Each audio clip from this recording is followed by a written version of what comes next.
Hello दोस्तों, स्वागत है आपका हमारे यूट्यूब चैनल प्रथम अचीवर में। तो हम लोग आज इरिटेरिया के वस्तुनिष्ठ सामान्य अध्ययन के क्वेश्चन सब देख रहे हैं। अब तक हम लोगों ने 4 वीडियो डाल चुका हूँ, सेट 1, सेट 2 और सेट 3 और सेट 4 का। तो आज हम लोग सेट 5 को देखेंगे। तो चलिए शुरू करते हैं।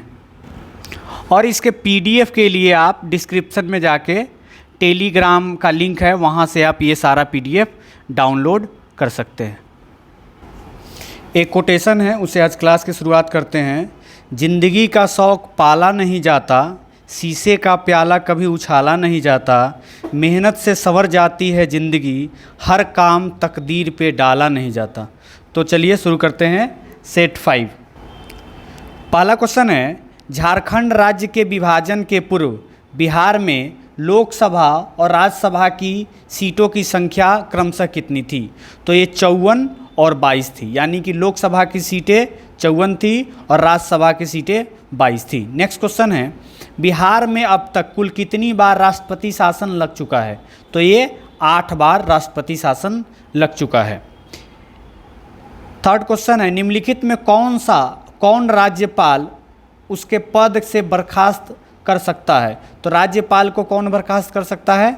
तो राष्ट्रपति कर सकते हैं। नेक्स्ट क्वेश्चन है, राज्य मंत्रिपरिषद की बैठक की अध्यक्षता कौन करता है?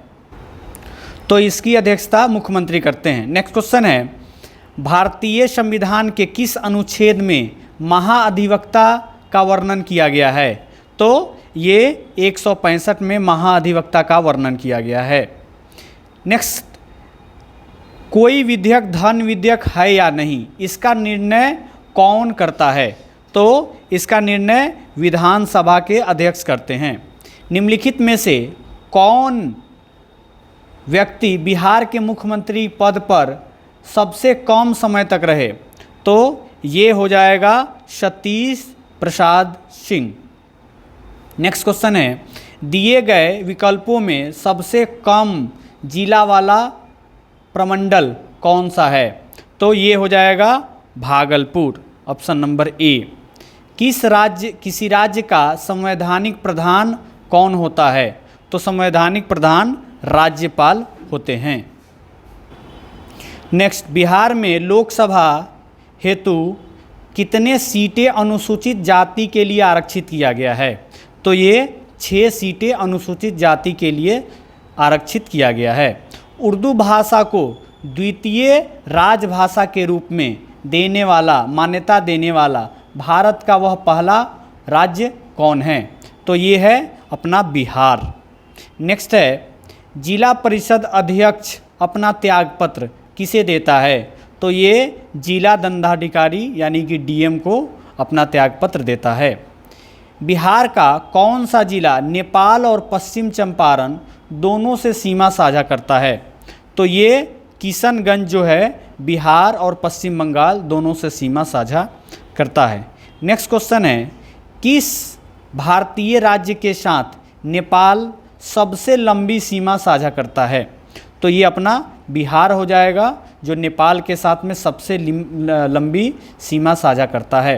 नेक्स्ट क्वेश्चन है, निम्नलिखित में कौन बिहार का सर्वोच्च पर्वत चोटी है? तो ये है आपका सोमेश्वर श्रेणी की पर्वत चोटी। बिहार में सबसे अधिक वर्षा किस जिले में होता है? तो ये हो जाएगा किशनगंज, जो कि पश्चिम बंगाल से सटा हुआ राज्य है। बिहार में आपदा प्रबंधन हेतु संदई फ्रेमवर्क को कब लागू किया गया था? तो ये लागू किया गया था 2015 में। बिहार का कौन सा जिला जूट उत्पादन में अग्रणीय है? तो ये आपका जिला है पूर्णिया। गंगा के दक्षिणी भाग में कौन सी मिट्टी प्रमुख रूप से पाई जाती है? तो ये पाई जाती है कैवाल मिट्टी। नेक्स्ट क्वेश्चन है, कर्मनाशा नदी बिहार के किस स्थान पर गंगा नदी में से मिलती है? तो ये हो जाएगा चौसा के निकट। यहीं जो है एक युद्ध लड़ा गया था, जिसको चौसा का युद्ध के नाम से जाना जाता है। नेक्स्ट क्वेश्चन है, कांवर झील बिहार के किस जिले में स्थित है? तो कांवर झील आपका बेगूसराय जिले में स्थित है। निम्नलिखित में से कौन सा जल कुंड मुंगेर में स्थित है? तो मुंगेर में स्थित सभी है, सीता कुंड भी मुंगेर में है, रामेश्वर कुंड भी मुंगेर में है और ऋषि कुंड भी मुंगेर में है। तो आंसर हो जाएगा डी, उपयुक्त में से एक से अधिक। नेक्स्ट क्वेश्चन है, राजपुर नहर परियोजना किस नदी पर स्थित है? तो ये कोसी नदी पर स्थित है राजपुर नहर परियोजना। नेक्स्ट क्वेश्चन है, 2011 की जनसंख्या के अनुसार जनसंख्या के दृष्टि से बिहार का सबसे छोटा जिला कौन सा है? तो जनसंख्या के दृष्टि से अगर बोला जाए तो वो आपका जिला है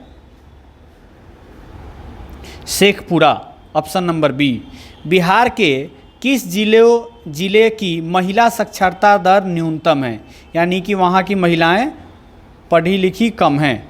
तो इसका आंसर हो जाएगा सहरसा। नेक्स्ट क्वेश्चन है, कार्नट वंश का अंतिम शासक था, यानी कि कौन थे अंतिम शासक? तो ये थे हरि सिंह देव। निम्न में से किस पाल शासक की राजधानी मुंगेर बिहार थी? तो ये आंसर हो जाएगा देवपाल की राजधानी मुंगेर थी। दरभंगा में एक दुर्ग एवं एक जामा मस्जिद का निर्माण करवाने वाला सुल्तान था। तो ये कौन सा सुल्तान था? ये था मोहम्मद बिन तुगलक। शेर शाह ने मुगलों के विरुद्ध संघर्ष में किससे सहायता प्राप्त की थी? तो ये चेर शासकों से सहायता प्राप्त की थी। सिकंदर लोदी ने हुसैन शाह सरकी को पराजित कर किसे बिहार का प्रभारी नियुक्त किया था? तो ये हो जाएगा आपका दरिया खां नुहानी। चौसा के युद्ध में शेर शाह ने हुमायूं को कब पराजित किया था? तो ये 26 जून 1539 ईस्वी को पराजित किया था। नेक्स्ट क्वेश्चन है, शेर शाह का प्रशासनिक प्रयोगशाला था, तो ये कहाँ था? सासाराम। शेर शाह ने अपने शासनकाल में पटना में एक दुर्ग का निर्माण करवाया और पुनः इस नगर को राजधानी के रूप में विकसित किया। तो इसका चर्चा कहाँ पे है? तो इसका है तारीख़-ए-दाऊदी में इसकी चर्चा है। अकबर ने 1580 ईस्वी में बिहार के किस गवर्नर या सूबेदार को नियुक्त किया था? तो ये कौन थे आपके सूबेदार? खान-ए-खानम। किस मुग़ल शासक के समय बिहार को सर्वाधिक विद्रोह हुआ था? तो ये अकबर के समय ही सबसे ज़्यादा विद्रोह बिहार में हुआ था। सिख धर्म के प्रवर्तक गुरु नानक देव ने निम्न में बिहार के किस क्षेत्र का भ्रमण किया था? तो ये सिख धर्म के प्रवर्तक गुरु नानक देव मुंगेर भी आए थे, भागलपुर आए थे और राजगीर भी आए थे। तो आंसर हो जाएगा उपयुक्त में से एक से अधिक। मुगल शासक फारूक शेर ने अंग्रेज़ों को बिहार बंगाल में व्यापार करने के लिए किस वर्ष स्वतंत्रता प्रदान की थी? तो ये 1717 ईस्वी में।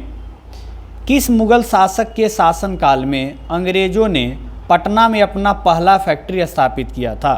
तो ये हो जाएगा शाहजहाँ के शासनकाल में। अंग्रेज़ों ने पटना फैक्ट्री का प्रधान जॉन चार्नक कब बना? तो ये बना था 1664 ईस्वी में। नेक्स्ट क्वेश्चन है, बिहार आने वाला पहला अंग्रेजी यात्री कौन था? तो ये थे रॉल्फ फिच। बिहार में होम रूल लीग की स्थापना कब हुई थी? तो ये हुआ था 16 दिसंबर 1616 ईस्वी। नेक्स्ट क्वेश्चन है, भारतीय राष्ट्रीय कांग्रेस का 27वां अधिवेशन कहाँ हुआ था? तो ये पटना में हुआ था 27वां अधिवेशन।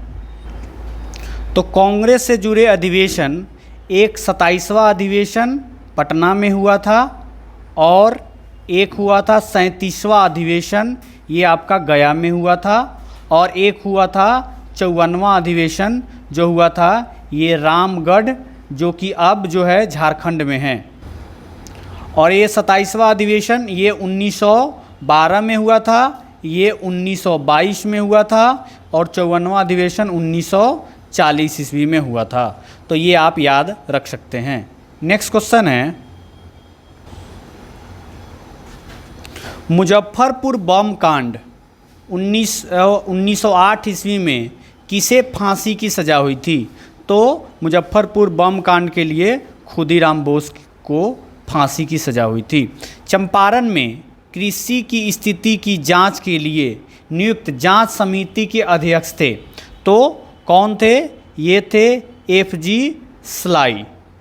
एफ.जी. स्लाई। नेक्स्ट क्वेश्चन है, बिहार आने वाले निम्नलिखित चर्चित विदेशी यात्रियों में से सबसे पहले यात्री कौन थे? तो ये थे मेगास्थनीज, जो कि बिहार में सबसे पहली बार यात्री के रूप में आए थे। 24वें तीर्थंकर महावीर स्वामी या महावीर का जन्म कहाँ हुआ था? तो ये कुंडग्राम वैशाली में हुआ था। नेक्स्ट क्वेश्चन है, बिहार अशोक के स्तंभ लेखों में निम्न में कौन सा बिहार में स्थित है? तो ये तीनों जो स्तंभ लेख हैं ये हैं, लाहौरिया का अरेराज में जो है वहाँ भी है, और लौरिया का नंदनगढ़ में है वह वो भी है, और रामपुरवा में भी है। तो हो जाएगा आंसर उपयुक्त में से एक से अधिक। कनिष्क ने पाटलिपुत्रा के किस बौद्ध विद्वान को अपना दरबार में कौन विद्वान को अपने दरबार में आश्रय दिया था? तो ये थे अश्वघोष। अश्वघोष ऑप्शन नंबर बी। तृतीय बौद्ध संगति की अध्यक्षता किसने की थी? तो इसकी अध्यक्षता मोगली पुत्र तिसस्क ने की थी, मोगली पुत्र ने। नेक्स्ट क्वेश्चन है, हर्यक वंश के पश्चात मगध पर किस वंश का उदय हुआ? तो किस वंश का उदय हुआ? तो शिशुनाग वंश का उदय हुआ। तो इसके पीडीएफ के लिए आप डिस्क्रिप्शन में जाएंगे तो वहाँ पे आपको पूरा पीडीएफ मिल जाएगा। और आप इस चैनल को सब्सक्राइब नहीं किए हैं तो प्लीज़ सब्सक्राइब कर दें। और आगे जो सेट डेली एक सेट डाल रहा हूँ, और मुझे मन है मुझे कि आपको जल्दी सारे सेट को प्रोवाइड कर दिया जाए। Okay, thank you.